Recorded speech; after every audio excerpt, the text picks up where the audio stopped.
আসসালামু আলাইকুম। এলেন, দেখলেন, জয় করলেন।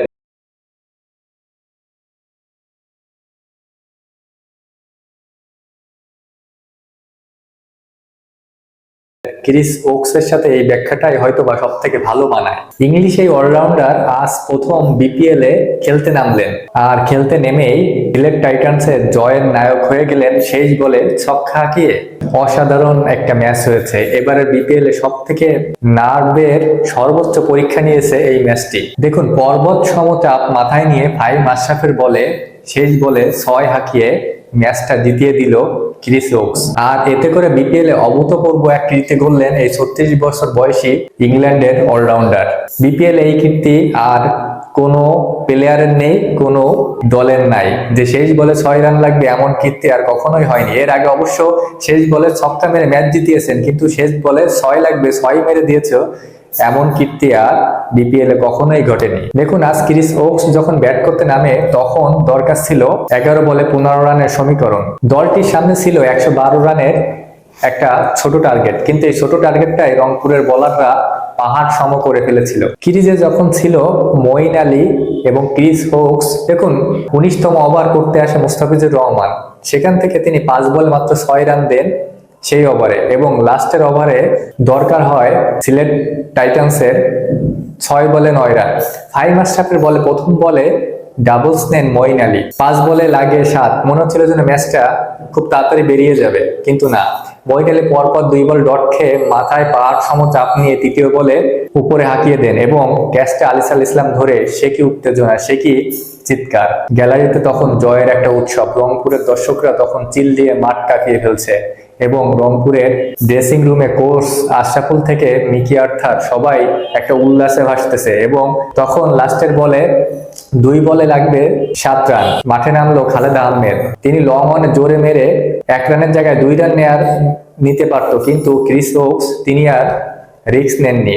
তিনি সংবাদ সম্মেলনে এটার ব্যাখ্যাও দিয়েছেন যে দেখুন, ওই সময় আমরা এই রিস্কটা নিতে চাইনি, কারণ ওই সময় যদি রিস্কটা নিয়ে আউট হয়ে যাইতাম তাহলে আরো বেশি বিপদে পড়তো দল, এবং হয়তোবা সমীকরণটায় 2 রান নিলে লাগতো 5 রান, তারপরও কিন্তু আমাদের সমীকরণ লাগতো 6 এর। শেষ বলে বাউন্ডারি হাঁকাতো, তাই নিজের উপরে দায়িত্ব তুলে নিয়ে আমি ক্রিজে 1 রান নিয়েই সিঙ্গেল থাকলাম। এবং শেষ বলের যে অসাধারণ কৃতিত্ব দেখালো ক্রিস ওকস, 1 বলেই 6 রান, সেই বাংলাদেশের সাথে নিদাস ট্রফির কথা মনে করিয়ে দিচ্ছিল বারবারই লিটন কুমার দাস, যেটা সংবাদ সম্মেলনে বললেন সাংবাদিকদের। দারুণ একটা ম্যাচ হয়েছে, এবং তার থেকে বড় বিষয় হচ্ছে সিলেট টাইটান্স হারিয়ে দিল রংপুর রাইডার্সকে, যারা কিনা শিরোপার অন্যতম দাবিদার ছিল, তাদেরকে হারিয়ে দিল এলিমিনেটরের প্রথম ম্যাচেই। এবং ক্রিস হোক্স তো দেখিয়ে দিল যে কিভাবে করে ম্যাচটা ফিনিশ করতে হয়, কিন্তু এই ফিনিশটা সহজে আসে নাই। কিন্তু 111 রান করলো রংপুর রাইডার্স,